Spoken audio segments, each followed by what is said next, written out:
Hello. Welcome to Two Dorks Read The Phantom of Manhattan by Frederick Forsyth, in which Natalie and Michael, two Phantom fans on a mission, subject themselves to the book that served as the launchpad for Love Never Dies, Andrew Lloyd Webber's controversial sequel to Andrew Lloyd Webber's Phantom of the Opera. Our story continues.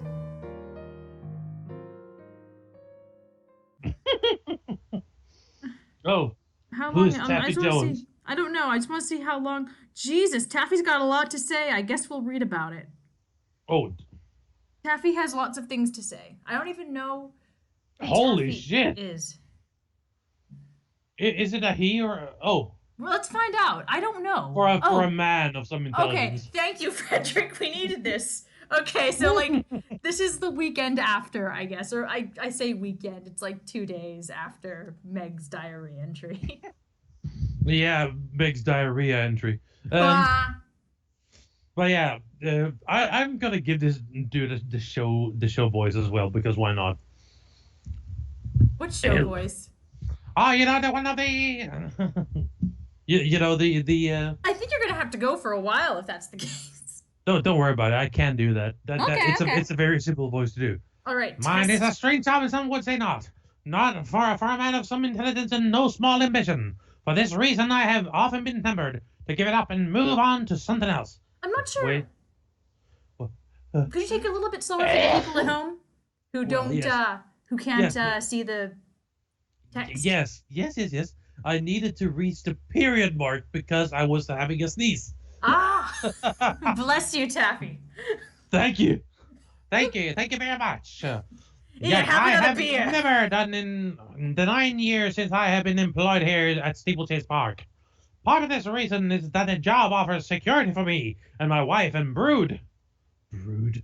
His bears. It's just such a nasty word.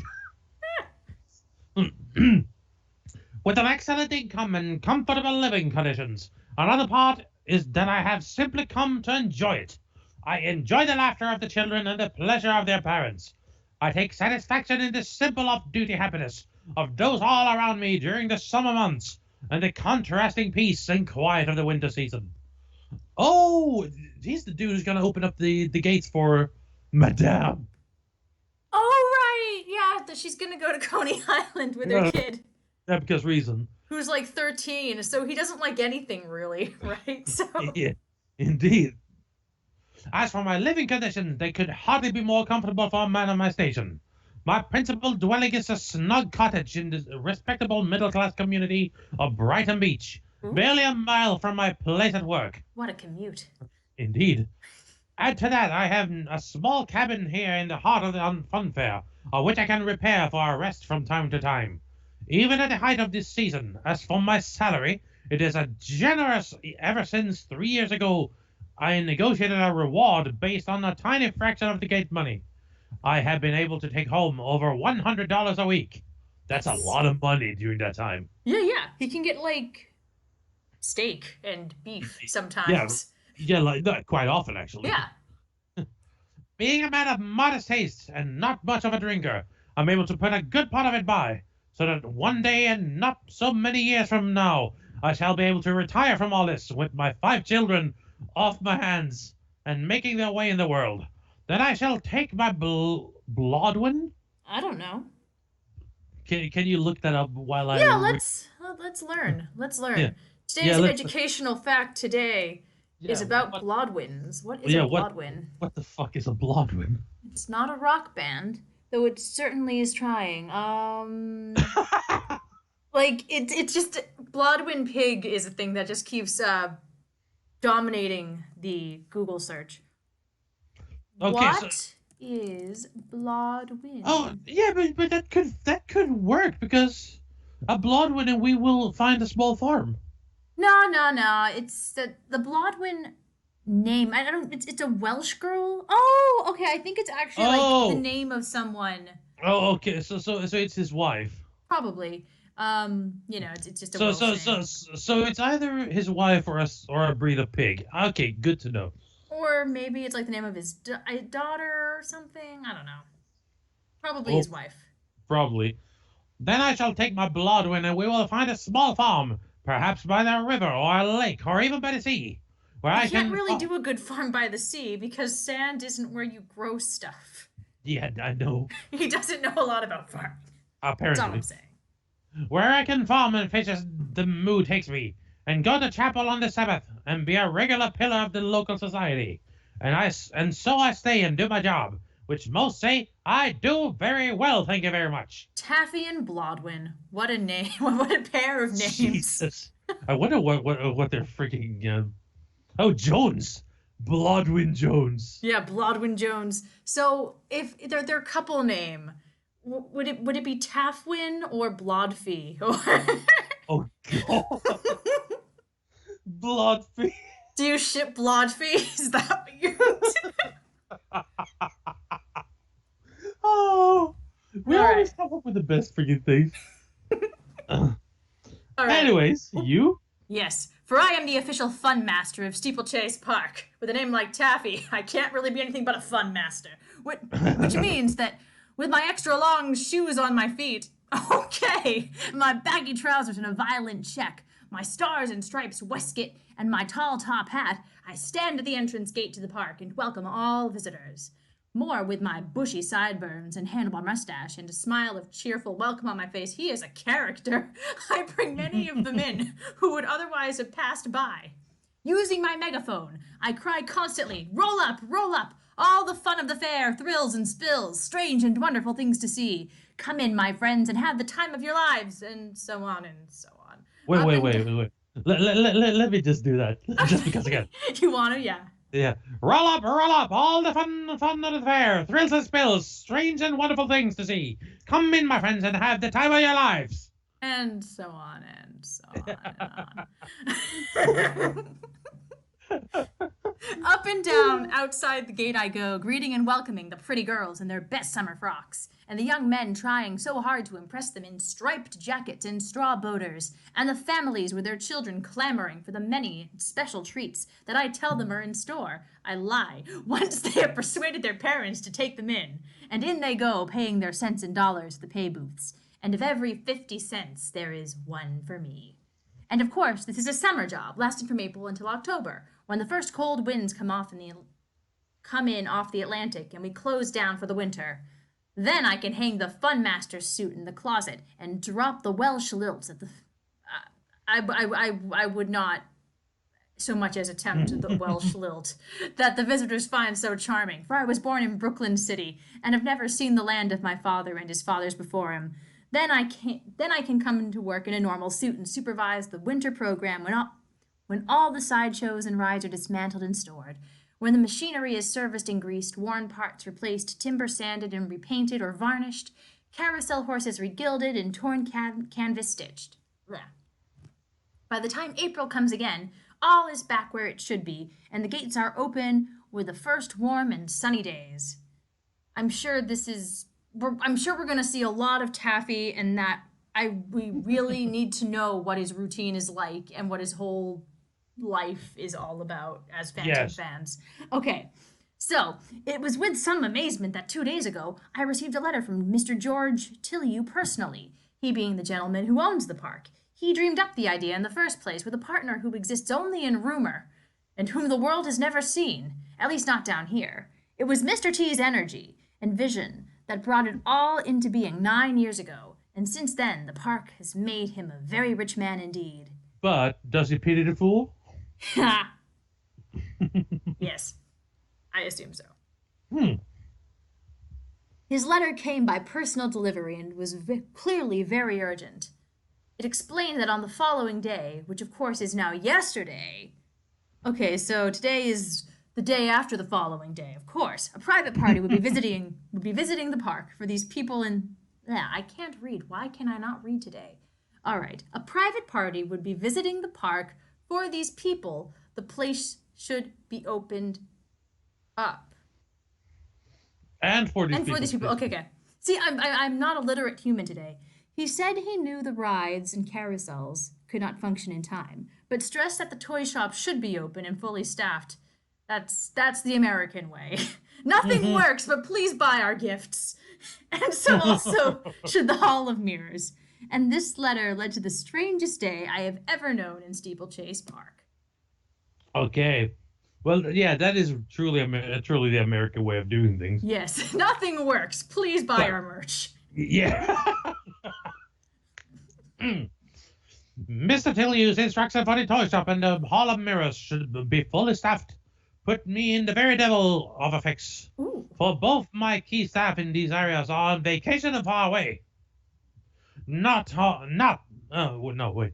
Nor are they easily replaceable. My mechanical toys in the shop, the very speciality of that emporium, are not only the most sophisticated in all America, but are also very complicated.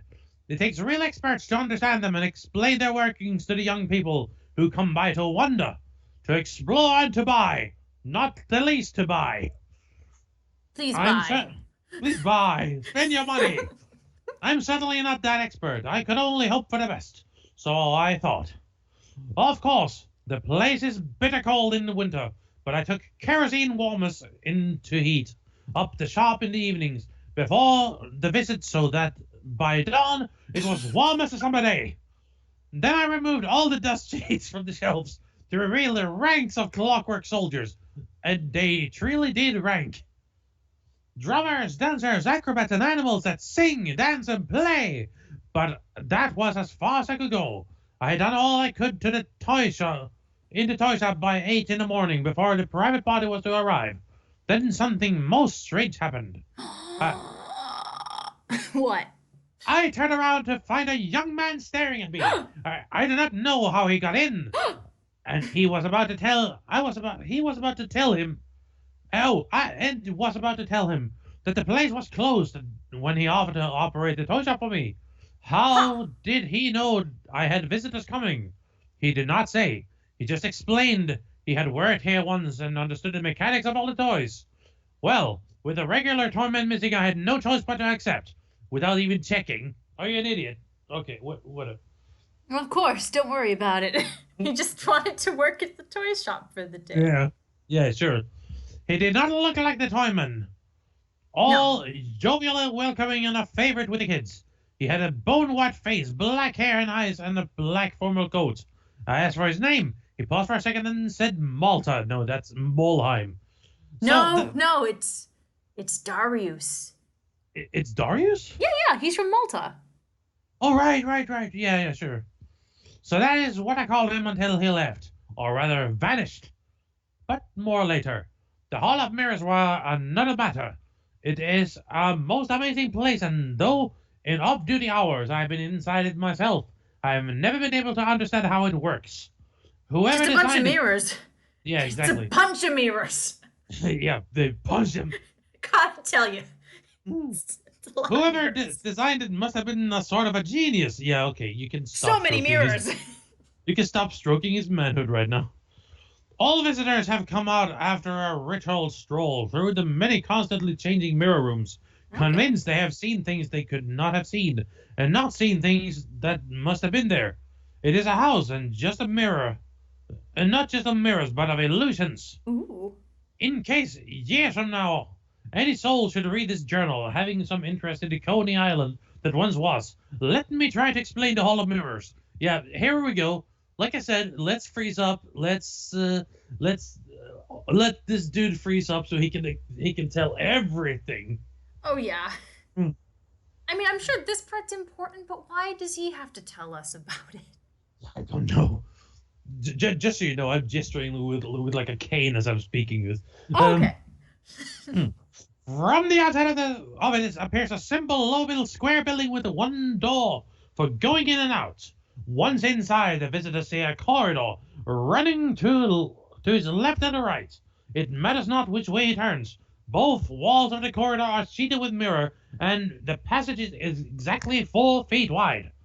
This is important, for the inner wall is not unbroken, but comprised of vertical sheets of mirror exactly 8 feet wide and 7 high. Shall I continue? Yeah, you can wrap up the paragraph and then I'll pick it up. Okay. Each plate is on a vertical axis, so that when one is turned by remote control, half of it will completely block the passage. but reveal a new passage heading into the heart of the building. He has no choice but to follow this new passage, which, as the plates turn on a secret command, becomes more and more passages, small rooms of mirrors that appear and disappear. But it gets worse. For nearer the center, many of the 8 feet wide sheets are not only axled top to bottom, but stand on 8 feet diameter discs, which themselves revolve. Great! A visitor standing on a semicircular but unseen disc with his back to... Look, I'm not saying this isn't descriptive. It's descriptive. It's just very, very technical. Okay. Indeed. Okay. A visitor standing on a semicircular but unseen disc with his back to a mirror may find himself turned through 90, 180, or 270 degrees. He thinks he is stationary and only the mirrors are turning, but to him, other people suddenly appear and disappear. Small rooms are created and then dissolve.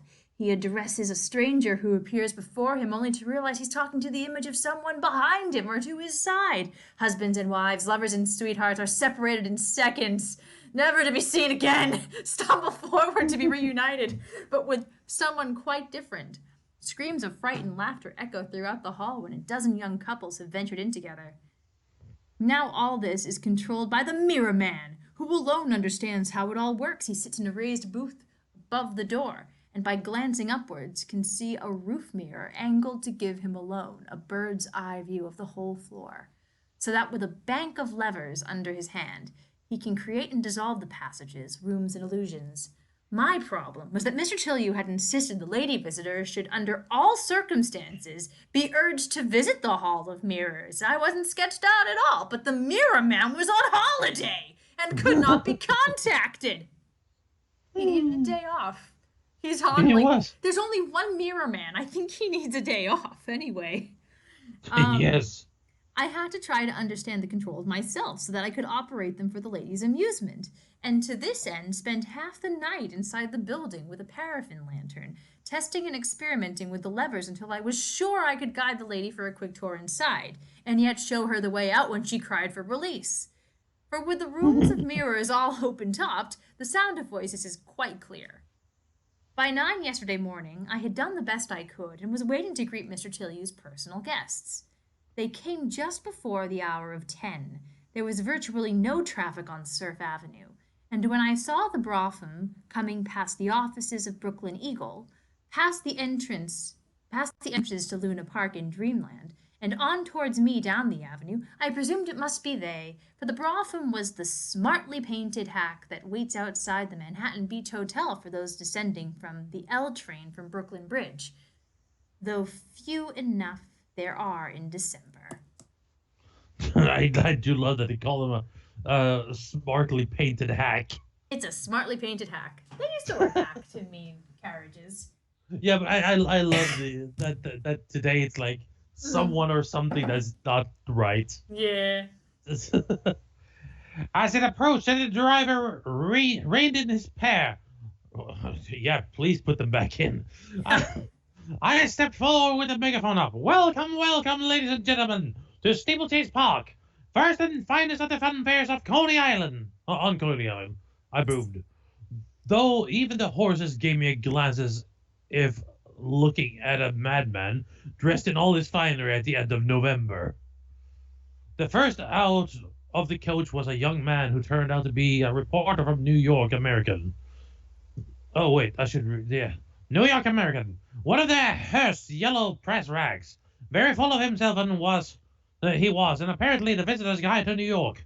Next out came the most beautiful lady, a true aristocrat. Oh, yes, you can always tell, whom the reporter presented as the Vicomtesse de Chagny, and one of the leading opera singers in the world.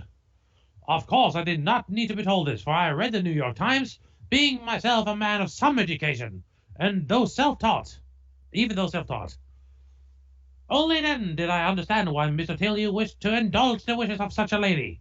She descended to the rain-slick boardwalk supported on the arm of the reporter. I laid down the megaphone, no further use for it. Gave her a most sweeping bow and welcomed her again to my domain. She replied with a smile to melt the stone heart of a Cater Idris, and said in a delightful French accent that but she regretted having to disturb my winter hibernation. Your devoted servant, ma'am, I replied to show that behind my funmaster clothes I was aware of proper forms of address. Next came a small boy of about 12 or 13, a good-looking lad, who Oh, wait, did you just call a child a good-looking lad? Yeah, that's Okay. fine. Oh, He wasn't okay, like, okay. a breathtakingly beautiful boy. Like, it wasn't Oh, okay, wild. okay. Okay, good. Uh, who was also French like his mother. Yeah, it would be weird I if he would wasn't hope. French like his mother. He was not French. I don't know what he was. Yeah, but spoke excellent English, and he was clutching a toy monkey cum musical. Am You I know, reading that right? yes, it's a Latin Oh, thing. yeah, oh, okay, yeah, okay, then I understand. Monkey cum musical box of the type I saw once must have come from our town, our own toy shop. Okay, I'm not gonna do the voice, not anymore. The only place in all New York to provide them. For a moment, I was worried. Had it broken down? Were they here to complain? The reason for the boys' good English emerged last. A stocky and fit-looking Irish priest He in was black fit. cassock and broad hat. A good morning to you, Fanmaster, he said. And a cold one for the likes of us to bring you out. But not cold enough to chill a warm Irish heart, said I. Oh, whoa, fuck me. Anyways. You know what? Not I'm okay because not to be undone. So like, I am gonna take this Irishman to school with his own accent. Yeah, okay, why not? Why not? Said I, not to be outdone. For a chapel-going man, I do not normally have much to do with Papist priest. But he threw back his head and roared with laughter, so I reckoned he was perhaps a good fellow after all. It was thus, in a merry mood, that I led the party of four up the boardwalk, through the gates, past the open turnstile, and towards the toy shop, for it was plain. Oh, fuck my ass. Not really, but let's see. It was plain this was what they had wished to see. Thanks to the heaters, it was pleasantly warm inside, and Mr. Malta was waiting to greet them. Not At once, sketchily at all. yeah. At once, the boy, whose name turned out to be Pierre, was Of course. entranced, because we are not French enough, Yes. was entranced by the shelves and shelves of mechanical dancers, soldiers, musicians, clowns, and animals that are the glory of the steeplechase park toy shop, and not to be found anywhere else in the city, and perhaps not in all the country. We made it. Yes, you go on. Okay. He was racing up and down the alleys asking to be shown them all. But his mother was only interested in one type, the rack of music playing monkeys. There's a whole rack of okay. So he didn't steal it from the police, maybe. We found them on a rear shelf right at the You back. built another one. Yeah, and she at once asked Mr. Malta to make them play. All of them, he asked. One after the other, she said firmly. So it was done. One after the other, the keys and the backs were wound up, and the monkeys began to bang their cymbals and play their tune, Yankee Doodle Dandy. Always the same. I was puzzled. Did she want a substitute? And did not they all sound the same? Then she nodded at her son, and he produced a penknife with a screwdriver attachment. Malta and I looked on stunned as the boy eased away a flap of cloth at the back of the first monkey, then undid a small panel and put his hand inside. He took out a dollar-sized disc, flipped it over, and put it back. I raised my eyebrows to Malta, and he did the same. The monkey began to play again, Song of Dixie. Of course, one tune for the North and one for the South. He soon replaced the disc the way it had been and started on the second. Same result. After 10, his mother signaled at him to stop.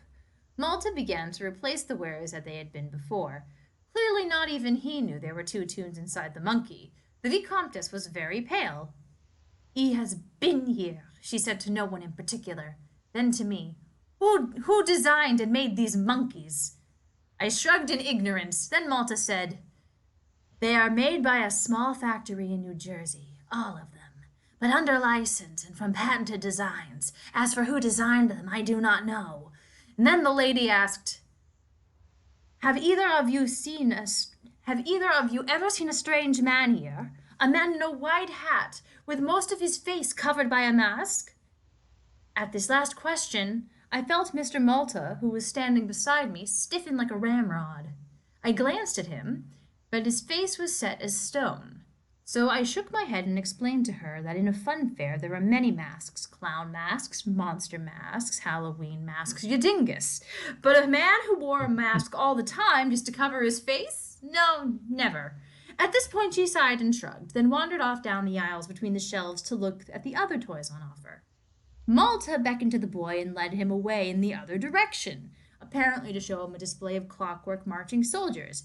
But I was beginning to have my doubts about this icy young man, so I slipped after him while keeping a rack of toys between us. To my surprise and annoyance, my unexpected and mysterious helper began quietly to interrogate the child, who answered innocently enough. Shall we go back and forth here? We've got some dialogue going. Oh yes, sure. All right, you can be Darius and I'll be Pierre. So, just why has your mama come to New York? Yeah, this is Darius, yeah? Yeah. I can't give him an Irish accent too. That's true. He doesn't need to be Irish. Just yeah. So I'm just doing something. Have fun with however. Yeah. He asked, "Why to sing in the opera, sir?" Indeed, and no other reason. Not to meet anyone special. No, sir. And why is she interested in monkeys that play tunes? Only one monkey, monsieur, and one tune. But that is the one she is holding now. No other monkey plays the tune she seeks. How sad. And your papa, is he not here? No, sir. Dear papa was detained in France. He arrives by sea tomorrow. Raoul! He's We're coming! going to see Raoul! Excellent. All right. And he really is your papa? Of course, he is married to Mama and I am his son. At this point, I felt the impudence had gone far enough and was about to intervene when something strange happened. The door came open, admitting a blast of cold air off the sea, and in the frame was the stocky figure of the priest, who I had learned was called Father Kilfoyle. Feeling the chill in the air, the boy, Pierre, and Mr. Malta came into sight from around the corner of one of the display racks. The priest and the white-faced one were 10 yards apart and stared at each other. At once, the priest raised his right hand and made a sign of the cross over his forehead and chest. As a good chapel man, I do not go along with this. But I know that for Catholics it is a sign of seeking the Lord's protection. Then the priest said, "Come now, Pierre," and held out his hand. But he was still staring at Mr. Malta. The clear confrontation between two men, which was to be the first of two that day, had cast as good a chill as the wind off the sea. So in an attempt to restore the mood of merriment of just an hour before, I said, "Your ladyship, our pride and joy here is the Hall of Mirrors, a true wonder of the world. Please allow me to show it to you. It will restore your spirits. And Master Pierre can amuse himself with the other toys, for as you see, he is quite enchanted, as are all young people who come in here." Mm-hmm. Let's see. It's very enchanted indeed. Indeed, the most enchanted. Please! This is really awkward. There's a Satan man here. Yeah. She seemed undecided, and I recalled with some trepidation how insistent Mr. Tillieu had been in his letter that she should see the mirrors, though I could not discern why. She glanced at the Irishman, who nodded and said, Sure. See the wonders of the world for a while. I'll look after Pierre, and we have the time. Rehearsals are not until after lunch." So she nodded and came with me. If the episode in the toy shop was strange, the boy and his mother seeking a tune that none of the monkeys could play, that followed was truly bizarre and explains why I have been at pains to describe exactly what I saw and heard that day. This is the reason the chapter is so long, ladies and gentlemen. All right, Taffy, get to your purpose.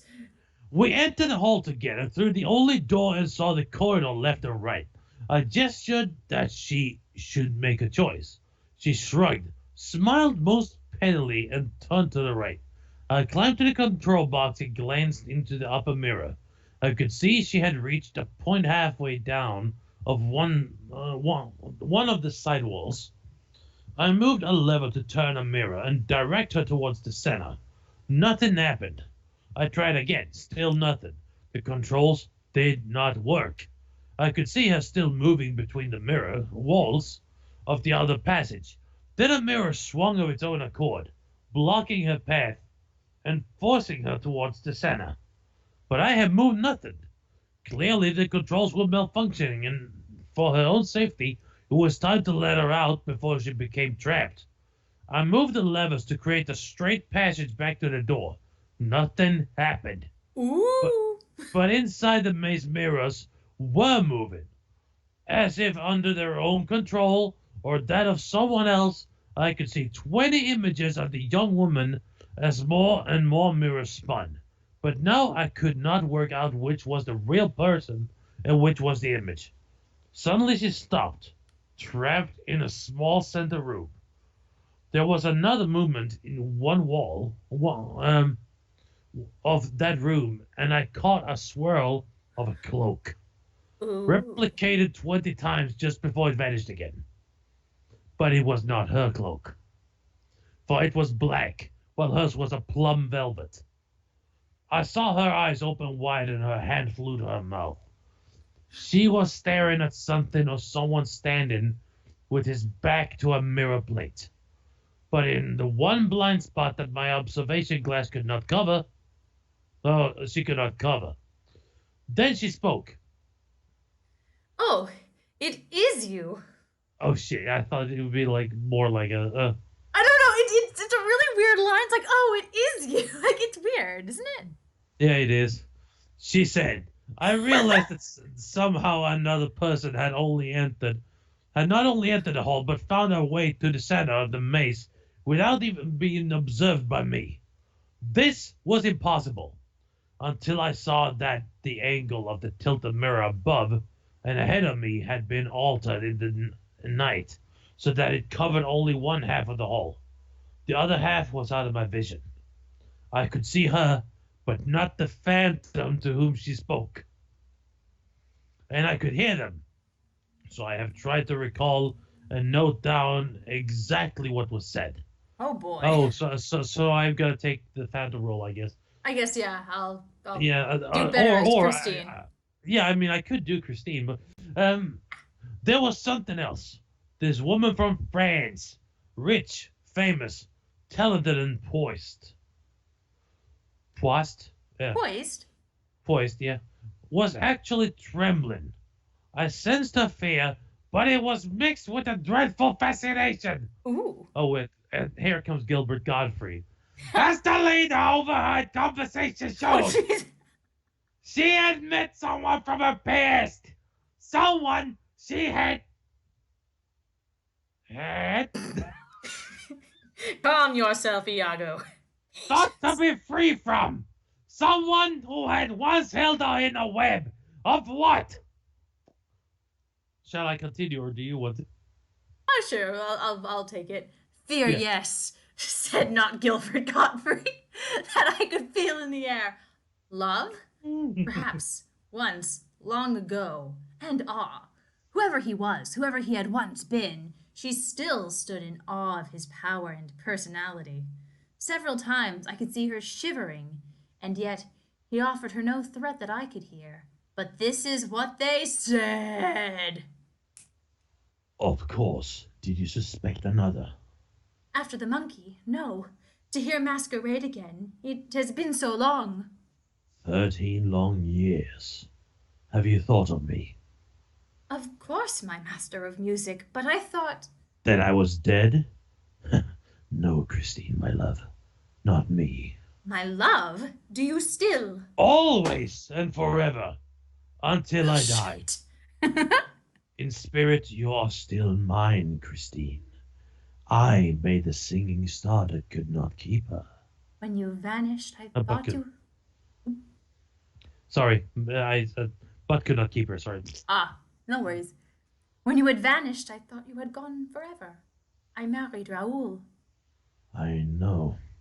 I have followed every step, every move, every triumph. Has it been hard for you, Eric? Hard enough. Oh. Sorry. My road has always been harder than you will ever know. There's some double entendre going on here, let me tell you. Indeed. You brought me here. The opera, it is yours. Yes, all mine. And more. Much more. Wealth to buy half of France. Why, Eric? Oh, why did you do it? Could you not leave me be? What do you want of me? Stay with me. I cannot. Stay with me, Christine. Times have changed. I can offer you every opera house in the world. Everything you could ever ask for. This is some odd spacing, let me tell you. Okay, Yeah. I cannot. I love Raoul, said he. No, I cannot. I love Raoul. Try to accept that. All you have ever done for me, I remember, and with gratitude, but my heart lies elsewhere and always will. Can you not understand that? Can you not accept? At this point, there was a long pause as if the suitor who had been turned down was trying to recover from his grief. When he resumed, there was a tremor in his voice. Very well. Accept I must. Why not? My heart has been broken so many times, but there is one more thing. Leave me my boy. Your boy? My son. Our son. Pierre. The woman, whom I could still see, indeed reflected a dozen times, went white as a sheet and threw both her hands to cover her face. Oh. She rocked for several seconds, and I feared she would faint. I was about to cry out, but my call died in my throat. I was a mute and helpless witness of something I could not understand. Finally, she removed her hands and spoke in a whisper. Who told you? Madame Giry. Why? Oh, why did she do it? She was dying. She wanted to share the secret of so many years. She lied. No, she tended Raoul after the shooting in the alley. He is a good, kind, and gentle man. He has loved me and brought up Pierre as his own. Pierre does not know. Raoul knows. You know. I know. Leave me my son. I cannot, Eric. He will soon be 13. In 5 years more, a man. Then I will tell him. You have my word, Eric. On his 18th birthday. Not yet. He is not ready. He still needs me. When he is told, he will choose. I have your word, Christine. If I wait 5 years. You will have your son. In 5 years, if you can win him. Then I will wait. No, wait, it's like, then I will wait. I have waited so long for one tiny fragment of the happiness most men can learn at their father's knee. 5 years. You're still gonna have to wait, Eric. Hold on. Wait for the page to load. More. There we go. I will wait. Thank you, Eric. In 3 days, I will sing for you again. You will be there? Of course. Closer than you can know. I will sing for you as I have never sung before. Now at this point, I saw someone that almost cost me the fuck. God damn it! So, we can only assume, right, that they've done this all in English for some reason? Yeah, I know. Why He's did they speak in transcribed this French? perfectly. Yeah, why didn't they do it in French? I don't know. She's French. He's French. All French. Yes, I know. Why wouldn't she be like, oh, c'est toi, mon Dieu? You know, that's all you need. Ouais. Ouais. Tu laisses péton. Est pas sûr? No, whatever. I can't hear French very well, but It's fine. It's fine. Now at this point, I saw something that almost caused me to fall out of my control booth. Somehow, a second man had managed to creep into the hole. How did it? Okay, I'm not gonna do it. you're gonna burn out before the end of the page. Oh yes. How he did it, I will never know.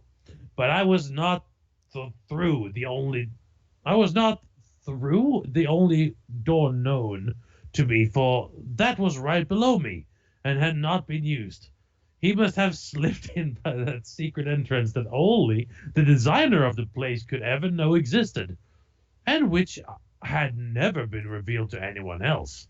I thought at first I might be seeing a reflection of the speaker, but I recalled a swirl of a cloak or cape, and this figure, also in black, wore no cape, but a tight black frock coat.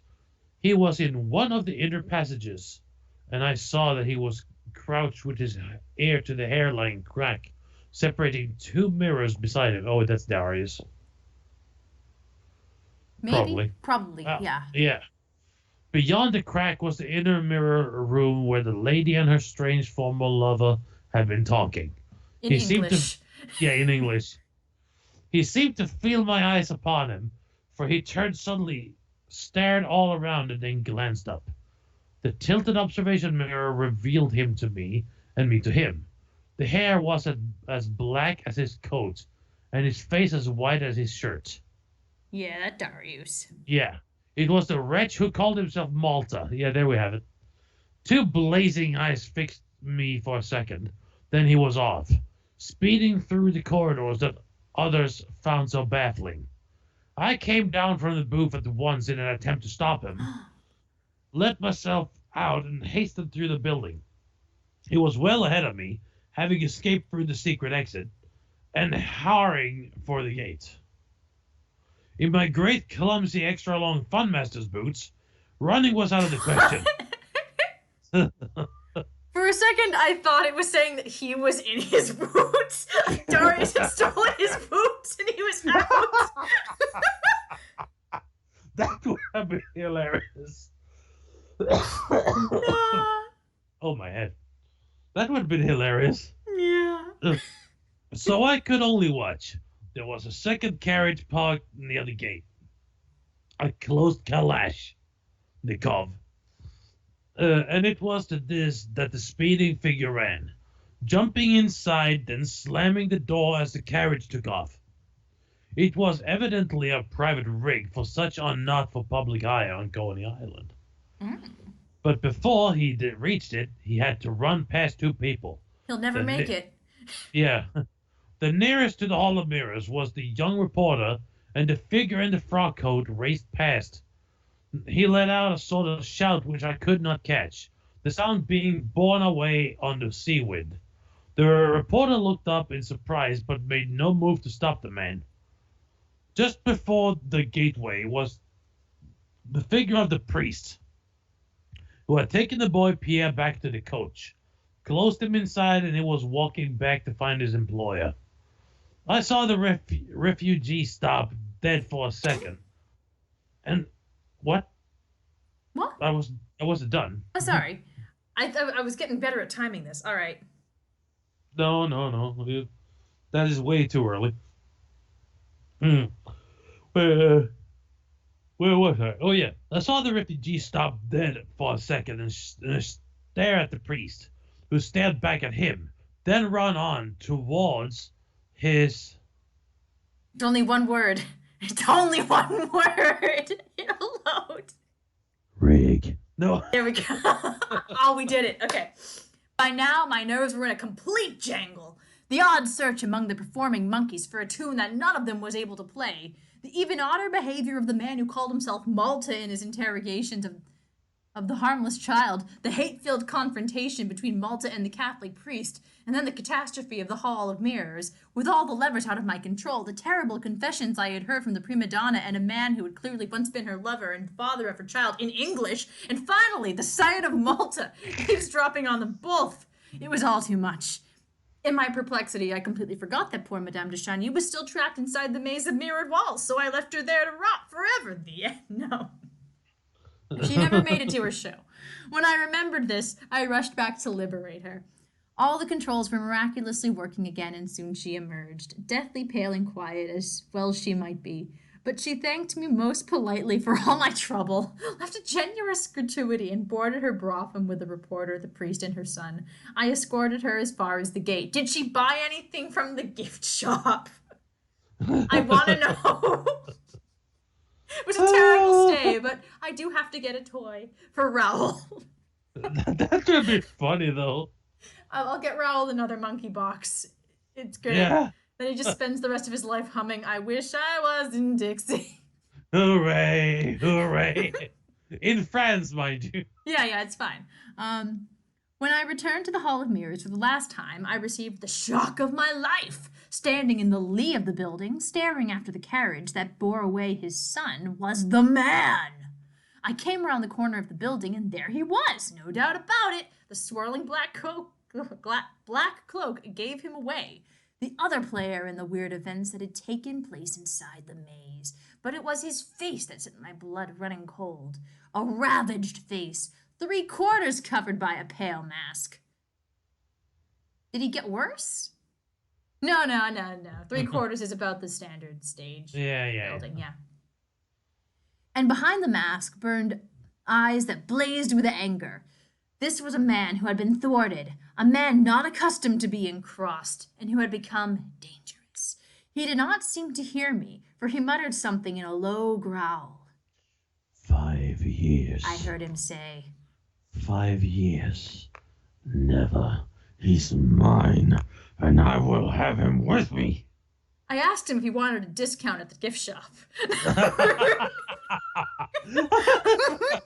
I did have too many soldiers to sell. He turned and was gone, twisting between 2 stalls and a shuttered roundabout. Later, I found a point in the fence onto Surf Avenue where 3 palisades had been removed. I never saw him after that, and I never saw the eavesdropper again. I deliberated later if there was anything I should do. Should I alert the Vicomtesse that the strange man seemed to have no intention of waiting 5 years for his son? Or would he calm down when his anger cooled? Whatever I heard was a family matter and would no doubt be resolved, probably still in English. So I sought to tell myself. But there was not Celtic blood in my veins for nothing. And even as I write all these things that I saw and heard here yesterday, there hangs over me a terrible sense of foreboding. Oh boy. So I think from what I can gauge, this may be a good spot to call it, because fucking indeed. It looks like Father Joe's got a lot to say and go through next time. Oh God. So we're on to Lucky Chapter 13.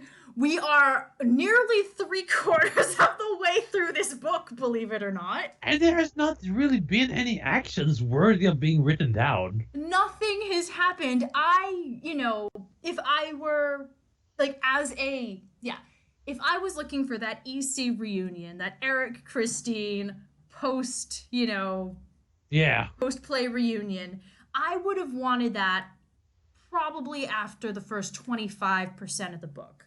I really, I don't know why they waited this long for even just the, oh, hello, it's you. I know it's me moment. Who else is it? Who else could it be? This is a weird book. It is. It really is. But yeah, it's like, I mean, I can see where they were going with it, but this should have happened half the book ago. Easily. Yeah. This should really have been happening half a book ago. Not today. Like when we read it today. This should have been straight after the stupid thing with the Charlie Bloom or something. Oh, definitely. That's the thing, all of these characters, they take way too long to tell us about their hopes and dreams. And while it's a great writing practice for character building to know what your character wants, I didn't need to know that he wants to build a farm on the beach with Bloodwine is, Bloodwine. Yeah, I don't know. And that's where all of the, extra stuff and dead weight of this book is, and it's been really frustrating. Basically, it's it's kind of like Into the Woods, but with none of the characters actually matter. I guess, except that with Into the Woods, all of the characters, they come to a head at some point, and... Yeah, but that's what I'm saying. That's what I'm saying, it's like that, but none of these characters matter. That's true. Yeah. So say what you will about Love Never Dies, and say what I will about Love Never Dies. I've got to admit that the pacing is 10 times better than this book. Yeah, but then again, Love Never Dies. Okay, if I'm gonna fall back on that one again, Go ahead. mm-hmm. Love Never Dies is basically just a triangle drama. It didn't need to be the Phantom. A lot of Weber shows are love triangle drama. Yeah. But I was saying like this one is like the love triangle drama from the 90s. Mm. You know what I mean? Yeah, There is a son, but does he know it's not his? Yeah, basically that's the only thing that's missing. Yeah. So yeah, it's like one of those I don't know what to call them. You know, the sitcoms. It's kind of like a love triangle sitcom. Yeah, I could kind of see that. You know what? I'm just thinking about it now, and I think Love Never Dies really would be great if it was just somehow completely removed from Phantom, and it was just all about how these rich weirdos had a bizarre love happening. Yeah, Like, I mean, here's the thing: you can still make the dude ugly. You don't need to have to give him a mask. But I mean, you probably could anyways. Let's say he's like a World War I or World War II victim or something that just became extremely rich afterwards for some reason. well, I mean, you know, that would affect the timeline, but whatever. Yeah. But let's just say like, if we put this in World War I, okay? Okay. Then let's say that he's one of the people who stole like the crown jewels from someone, sold them when he came back to the States and made like a fortune out of it, and basically invested in companies and became rich because of the stock market. Well, the thing is, I'd still be cool with him being an artistic guy who, you know, really Yeah, was but obsessed. it could be. But what if he was just an artistic guy who was obsessed with an already existing like actress or whatever? And well, then you almost have aspects of love, but with older people. Oh yes. But that's fine too, I guess. Yes, but like we said, Weber's good at writing these things. Well, Yeah. I say he's good at doing is kind of like overstepping bounds, but it's like, Look, he had enough sense to look at this book and say, "Thanks, Freddie. It's great. I'm not gonna go in that direction." no, You're not Because- gonna write Taffy a song? No. I'm not gonna write Charlie a song either. Charlie's not gonna get a solo number. Is he gonna be? He might be on in the ensemble as someone that no one knows about. Like. Well, one of the- I guess the closest thing we'll get to Charlie Love Never Dies is the dude who sings. I mean, the dude who says like, "Oh, you here for that American money? What are you gonna sing? Yankee Doodle Moolah?" Yeah, like that's probably Charlie. That was Yeah. Charlie, or at least that's That what was Weber Charlie. told Forsyth. Yes. Yeah, it's like the real one where it just says reporter is like it crossed over and written Charlie in crayon. Yeah. This is a totally legitimate script here. Yes. Reporter number 3. Charlie. Well, you did it. Thank you. Why was he scribbled out? Well, there was a typo, and we're gonna fix it. Okay, I trust you, friend of mine.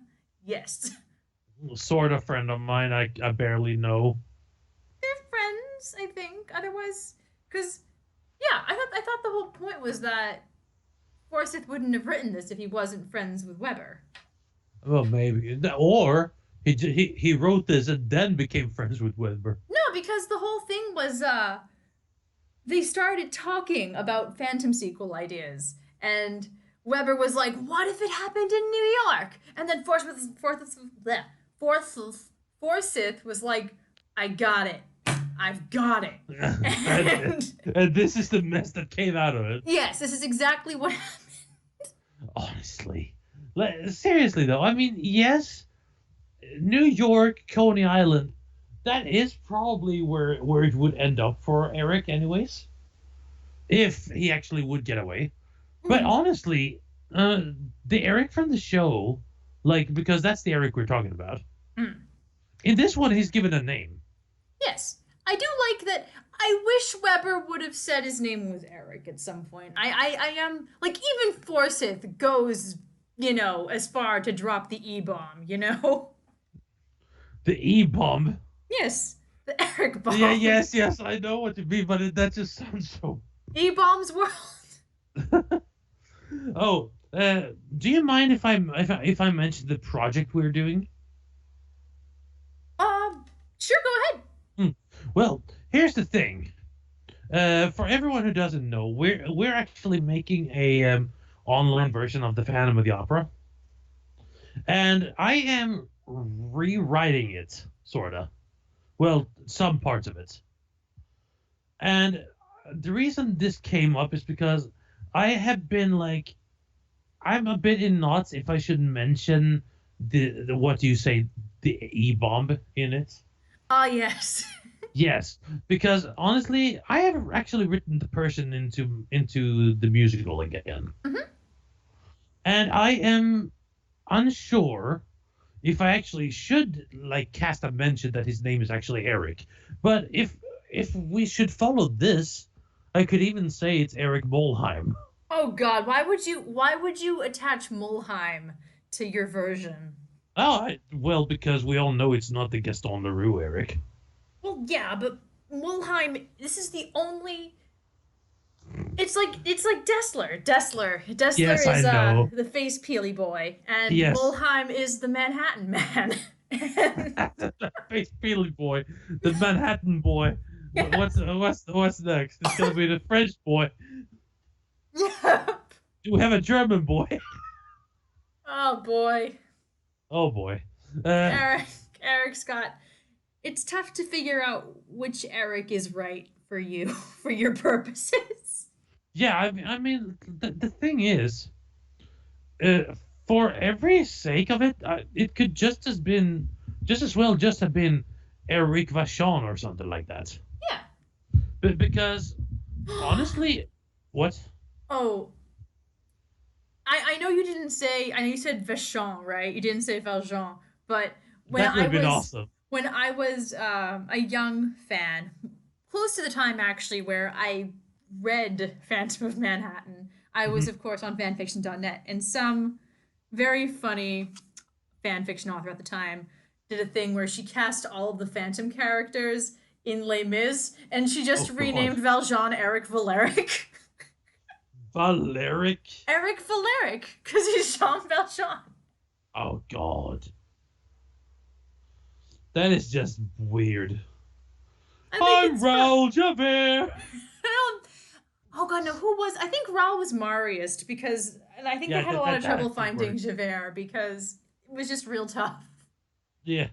And I'm Andre.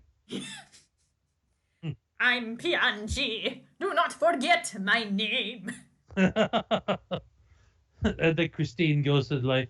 Well, she's Cosette, obviously. Yes, of course. Yeah. Who's Carlotta? I don't know. Carlotta's probably Madame Thénardier, I bet. Oh, jeez. So that means that Meg is. I don't what's? know. Eponine? Oh. Yeah, Eponine. That must be her. Yeah, she'd be good. It's been a very long time since I've read this. I'm very much guessing. The only thing that I truly remember is that it devolved into absolute chaos as more and more fandoms got involved, and also Okay. Eric Valeric. Eric Valeric. Eric No, Valeric but stuck. the reason I say Eric Valjean is actually from, and I mentioned this before, I think, The Rosy Hours of Mazandaran. Ah. That is one of my favorite ones so far. Mm. And yeah, I really, really, really enjoy it. That's cool. I did I tell you I'm actually done with it? I assumed you had finished it a little while ago. Yeah, I did. But yeah, it holds a really, really, really cool story. Like in like the mid. I'm not gonna spoil shit. No, you can't. I'm not You gonna can't tell about spoil. I know I won't, and I won't. Good. I'm good. just gonna say for everyone who wanna read it, please do. It is worth the time, believe me. All right. Hmm. Got an endorsement. It's better than this, I would assume. Oh hell yes. I mean, if this is a great work of literature, then I'm sure that Rosie Hours is actually like Let me put pillar it like, of no, writing. seriously, let me Yeah. put it like this. I would class Rosie Hours as high as I class Susan Kay, Okay.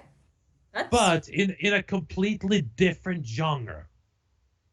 Like, Susan Kay is more like, look at me, sad story, boo hoo hoo. everyone's very sad in Susan K almost all the Yeah, time. yeah, yeah, but they are. Yep. In Rosie Hours, it's more like, this is how life is for a for like a royal person in Persia. Now look us have a murder boater. Ha. Oh, and there's like plenty of bad shit. But I mean, yeah, basically it's just a story about this about the Sultana, as she's called by one person. Mm. Funnily enough, she isn't called Sultana by anyone except for her servant. So I don't know why Erik, or Erik as he's called in that one, Mm. would even like consider naming her Sultana. But that's for a different thing altogether. Like I said, it is a really, really good book anyways. I believe that. So yeah, Yeah, that's anyone about looking it. for more Phantom Lit, give that a shot. Yep, absolutely. I'll be happy to talk about it, but I'm not going to spoil any plot points because that would be Yeah. really stupid. So I'd say we're coming around to the hour and a half mark or just past it. So it might Yeah, be a good that's time to fine. call it for now. Yes, it But is. thanks But for joining us, and Yeah. we'll be back. Yeah, we'll be back next week probably. Yep, with Lucky Chapter 13. Yep. The almost 3/4 mark. Has anything happened? Not really. No. So you can still join completely fresh and still not worry about it. Yep, basically. Yep, I promise you, you have not missed anything. All right. Yeah, nothing of importance anyways. Nope. All right, so until next time, bye. Yeah, see ya.